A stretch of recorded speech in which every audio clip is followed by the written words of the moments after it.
Hoje vamos falar sobre a lei de justiça, amor e caridade. No Momento Espírita, veremos a mensagem Lição Bem Aprendida.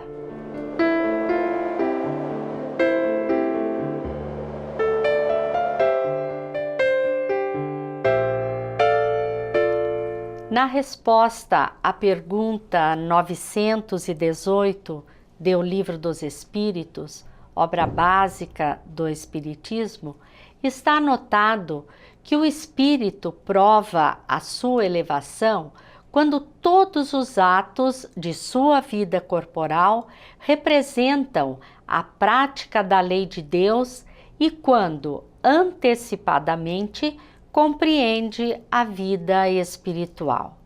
Ainda que o homem de bem é o que pratica a lei de justiça, amor e caridade na sua maior pureza. Como agir no dia a dia para sermos mais justos? Depois do Momento Espírita, vamos conversar com Dejair Batista de Paula Júnior, que é vice-presidente da Associação Espírita de Maringá, sobre este assunto. O garoto tinha apenas 5 anos. Morava em uma cidade do interior gaúcho, um local onde quase todos se conheciam. Casos de roubo ou outros crimes, quando aconteciam, revolucionavam a cidade como se fosse o fim do mundo. Naquela localidade, os vizinhos se cumprimentavam e, quando viam crianças pela rua, logo tratavam de perguntar onde estavam os seus pais, o que faziam sozinhos, para onde iam. Em resumo, uns cuidavam dos outros. Foi, portanto, de forma natural que Dona Ruth, ao sair para fazer compras, sabendo que iria se demorar algumas horas, olhou para o terreno da casa ao lado e, vendo o menino a brincar, lhe disse: "Cuide de minha casa, por favor." O menino ergueu os olhos e acenou de forma afirmativa com a cabeça. Em seguida chamou seu cão, um amigo desde as horas primeiras da infância.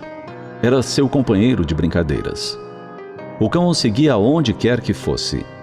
E os pais sabiam que o menino estaria seguro sob a guarda do animal fiel.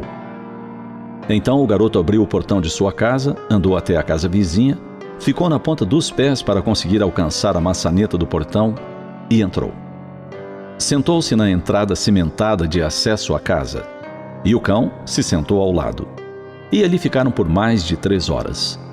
A mãe, em vendo o garoto em terreno alheio, se preocupou que ele fosse aprontar alguma, e o chamou diversas vezes para que viesse para casa. Mas a cada chamada, ele acenava com a cabeça negativamente e dizia: "Não posso." Quando Dona Ruth chegou, entendeu. O menino tomara ao pé da letra o cuidar da sua casa e montar a guarda parado na frente de sua porta por mais de 3 horas. Beijou-o sorrindo, agradeceu e entrou em sua residência. Ele se levantou e com seu cão retornou ao próprio lar. No cair da noite, a mãe foi surpreendida com a chegada de Dona Ruth procurando por seu filho. Sobressaltou-se. O que é que ele aprontara? Fizera alguma travessura? Mas a vizinha insistia que queria falar com o menino.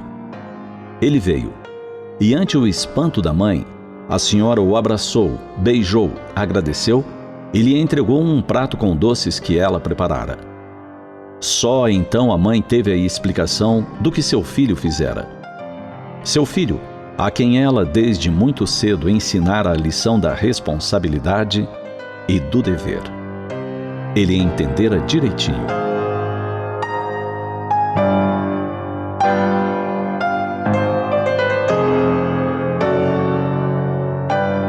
Investamos na educação desde as primeiras horas de vida dos nossos filhos. Não acreditemos que eles sejam muito novos e que não compreenderão as regras da boa conduta, do que seja dever e responsabilidade. A criança assimila o que ouve e, sobretudo, o que vê. Falemos a respeito do dever e o exemplifiquemos. Conscientes de que devemos preparar nossos filhos para o mundo, ofertemos a eles o melhor em termos de educação. Se somos dos que observamos a má educação alheia se apresentando em algumas ocasiões, ofereçamos ao mundo cidadãos cumpridores de deveres, pessoas de bem, nossos filhos. Sejamos promotores da sociedade renovada, de pessoas comprometidas com a paz alheia e a própria paz, com o bem-estar do semelhante e a própria felicidade. Enfim, sejamos construtores do amanhã de bênçãos. Lição bem aprendida é o título da mensagem que está no CD volume 27 e no site momento.com.br. Este trabalho é realizado pela Federação Espírita do Paraná. Hoje está conosco Dejair Batista de Paula Júnior, vice-presidente da AMEN, Associação Espírita de Maringá. Olá, Dejair, é uma alegria muito grande ter você no programa hoje. Em um dos capítulos do Livro dos Espíritos, Allan Kardec trata da lei de justiça, de amor e de caridade. O que é a justiça para o Espiritismo? No Livro dos Espíritos, na resposta à questão 875, os espíritos superiores respondem a Kardec de uma maneira muito simples. A justiça consiste em cada um respeitar os direitos dos demais. É uma resposta simples, mas tão profunda, que nos induz a reflexões mais grandiosas. E você falou em direitos. O que é que determina o direito dos homens, ou seja, estes direitos? Duas coisas. Os espíritos superiores também respondem que duas coisas: a lei humana e a lei divina ou natural. A lei humana, ela é distinta dependendo das localidades, pois as características das raças, dos povos são diferentes. E assim, uma lei muito simples, correta, digna para nós aqui no continente americano pode ser interpretada de uma maneira muito diferente, indigna, desrespeitosa no continente africano, no continente asiático, em países árabes, assim por diante. E também a questão tempo. Como nós somos imperfeitos, por consequência, as nossas leis também são. E assim, aquilo que para nós era uma monstruosidade, por exemplo, há 200 anos atrás, um bom exemplo seria a própria escravidão, onde um ser humano tinha o direito de posse sobre outro, de propriedade sobre outro. E hoje isso é inadmissível aos nossos padrões atuais de justiça. Mas com certeza, daqui a alguns séculos também, os seres humanos viventes naquela época acharão muitos pontos que para hoje, para nós, são justos, serão injustos, serão indignos, serão incorretos. Então, com o tempo, nós vamos nos aperfeiçoando, evoluindo e as nossas leis, por consequência, também irão. E qual é o primeiro de todos os direitos naturais do homem? O primeiro de todos os direitos é o de viver. Pois ninguém tem o direito de atentar contra a vida de um outro ser humano, ou seja, do seu próximo, ou mesmo fazer algo que lhe comprometa a existência. E nós poderíamos até dar continuação à pergunta anterior, que também é o direito baseado na lei divina, pois Jesus nos trouxe a grande base da lei divina, querer ao próximo o que nós gostaríamos que nos fosse feito, ou que nós quereríamos. Esse ponto é muito importante, porque Jesus, então, ele tira, porque durante muitos séculos nós sempre nos preocupamos com os nossos direitos e com os deveres dos outros. Então o direito pessoal era o mais importante. E ele então coloca o direito pessoal como base do direito do outro, do direito do nosso próximo. E quando nós estivermos assim, em dúvida, se nós estamos sendo certo ou corretos naquele ponto e na direção de uma outra pessoa, basta nós nos fazermos a pergunta: se eu estivesse no lugar dessa outra pessoa, eu gostaria que me fosse feito dessa forma, assim? A resposta virá, pois a nossa consciência, nela está escrito a lei de Deus. Então, no nosso íntimo, nós temos já bem definidos alguns pontos. Claro que conforme nós vamos evoluindo, essa consciência ficará mais profunda, nós ficaremos mais conscientes dos nossos deveres e direitos. Dejair, nos parece que o que leva o homem a desrespeitar o outro é o egoísmo. O que você acha disso? Sim, porque como nós comentamos anteriormente, quando nós focamos só nos meus direitos e não nos meus deveres, eu foco só no que eu quero e eu esqueço que a outra pessoa também tem as suas necessidades, também quer ser alegre, ser feliz, e que essa alegria e felicidade muitas vezes depende dos nossos relacionamentos. Então a gente melhora, a gente deixa de focar só em si mesmo para também pensar nos demais, nos direitos das outras pessoas e, portanto, nos nossos deveres, pois o meu direito acaba quando inicia o do outro. Certo. A justiça nos leva a pensar na injustiça também, né? Qual é a visão espírita da injustiça e dos injustiçados, que a nossos olhos, né, parece que há muitos injustiçados na Terra? Qual é a visão espírita da injustiça e dos injustiçados no mundo? A doutrina espírita, ela vem com uma visão mais holística. Claro que se nós somos imperfeitos, o nosso relacionamento também o é. E muitas vezes nós praticamos injustiças uns com os outros, tanto pessoalmente como também em relação a povos, um povo com o outro. Portanto, nós temos as guerras devidos a essas injustiças, a forma que nós enxergamos. Mas quando nós falamos sobre injustiçado, nós precisamos lembrar de um ponto, que Deus, por meio de Jesus, que Ele colocou como sendo o nosso governador terrestre, Ele é o responsável por esses bilhões de espíritos encarnados e desencarnados na Terra. Ele é que nos influencia, nos ajuda a nossa evolução espiritual, tanto intelectual quanto moral. E Ele está no timão desse grande barco, dessa grande nau chamado Terra. Nada acontece sem a permissão de Deus.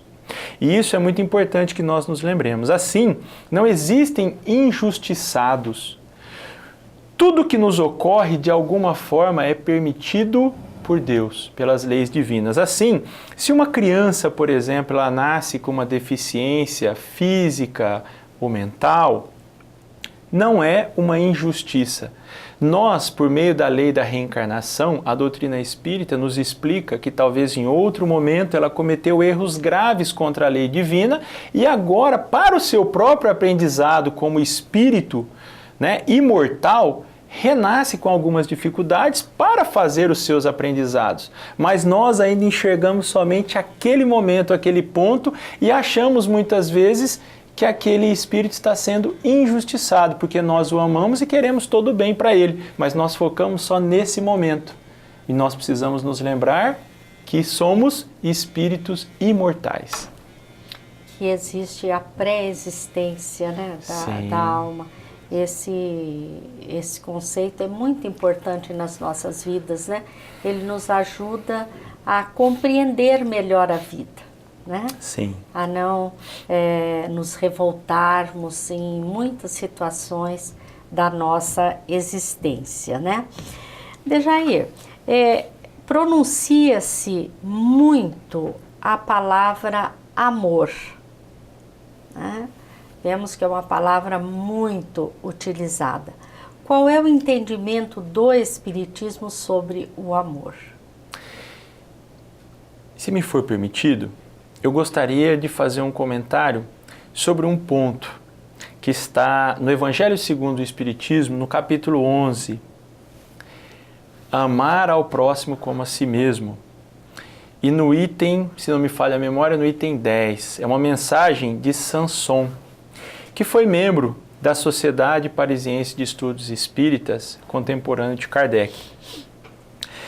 E ele, já desencarnado, então ele dá essa mensagem. Ele diz que o amor é leal, é probo, consciencioso dos seus deveres nessa parte em que Cristo diz: amai ao próximo como a si mesmo. Então, você vai se esforçar para realmente amar o seu próximo, fazer a ele tudo que você gostaria que lhe fosse feito.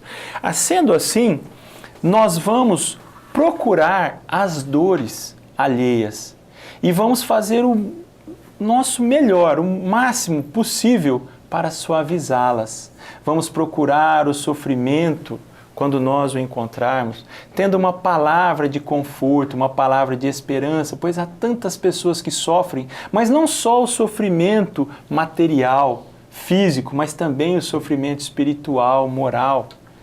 Então ele diz, quando nós nos esforçamos nessa direção, nós estaremos aprendendo a amar.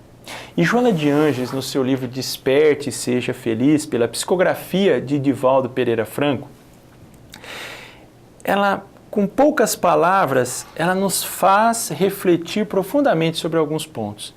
Primeiro, ela diz: quem ama não acusa, corrige. Ela diz: quem ama não atemoriza, ajuda. Quem ama não pune, educa. Quem ama não execra, constrói.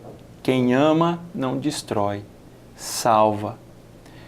Vamos fazer reflexões sobre esses pontos também que Joana nos diz. A capacidade de amar está relacionada ao nível de evolução do espírito, não é, Dejair? Sim. Conforme nós vamos evoluindo, esse amor também vai crescendo, deixando de ser esse amor ainda muitas vezes egoísta, né? Um amor focado em nós, para focarmos mais no outro, não esperando nenhum tipo de recompensa. Mas a maior de todas é ver o outro feliz, o outro alegre, da forma que ele escolheu, não da forma que eu quero para ele. Tanto é verdade que muitas vezes, quando o outro nos magoa, nós deixamos de amar, né? Sim. Então, na verdade, não existia o amor. E a caridade? A caridade que é o amor em ação, né? O que é a caridade para a doutrina espírita? Para mim, a melhor de todas as definições também foi dada pelos espíritos superiores, respondendo à questão 886, elaborada por Kardec. Os espíritos então respondem que a caridade prodigalizada como Jesus a fez, nós podemos defini-las de forma simples, dividindo em 3 partes. Benevolência para com todos, sem distinção. Segundo, indulgência com as imperfeições dos outros. E por último, perdão às ofensas, incondicionalmente. Assim, fazendo esses esforços, nós chegaremos à caridade do respeito, à caridade da renúncia, à caridade do sacrifício, que são pontos ainda tão difíceis ainda para nós. Temos um pouco mais de facilidade com aqueles que nós convivemos em família, na família sanguínea, mas com outros ainda temos tanta dificuldade. Mas aí deve estar os nossos esforços, nessa autoconquista. Esta resposta dos espíritos, inclusive, nos leva à reflexão de que a caridade, ela não é apenas material, né? Porque nós vinculamos muito a caridade à questão material. E essa resposta nos demonstra que não, né? Que a caridade material é apenas uma faceta, vamos dizer assim, da caridade, né? Nós, até mesmo nós espíritas, nós sempre focamos a caridade na parte material e muitas vezes as pessoas não têm necessidade, muitas delas, da parte material, mas muito mais dessa palavra de consolo, de conforto, de entendimento, esse carinho quando alguém nos machuca, esse perdão, a gente ter indulgência quando alguém fala alguma coisa e fere a nossa suscetibilidade, ou a gente só quer ajudar aquelas pessoas que a gente vê que são carentes, mas e essas carentes que às vezes têm muito dinheiro, mas são carentes intimamente de uma atenção, de um ouvido amigo, de uma conversa, né? E às vezes esse carente está ao nosso lado dentro do lar, né? É por isso que nós ouvimos muito em Espiritismo também que a caridade começa em casa. Sim. Né? Porque quantos carentes nós temos dentro do lar de benevolência, né? De fraternidade, de perdão, principalmente. Sim. Quem né? é o nosso próximo, mais próximo? Certo. São eles. E a caridade para conosco mesmo, né? Sim. Muitas vezes compreendermos as nossas fragilidades, as nossas deficiências e procurarmos modificá-las, né? Isso é caridade para conosco, entender as nossas fragilidades, Sim. procurando melhorá-las, né, Sim. Dejair? Nos amando, certo. nos aceitando como estamos, não significa que nós não vamos nos esforçar para sim, melhorar. sim. Podemos e devemos, mas nos aceitar como estamos ainda, nesse local da caminhada, mas sempre focando o grande alvo, que é a perfeição. Todos nós sabemos que somos perfectíveis. E o terceiro é se perdoar.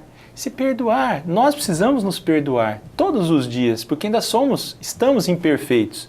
Mas nos esforçarmos para melhorar a cada dia um pouco mais. Esse é o nosso grande farol, nosso grande fanal. Exatamente. O amar-se significa procurar fazer sempre o melhor para nós. E muitas vezes nós nos agredimos fisicamente, nos agredimos emocionalmente, né? Com as nossas atitudes, com os nossos sentimentos, as nossas reações. Você poderia deixar uma reflexão para nós a respeito do assunto, Dejair? Podemos.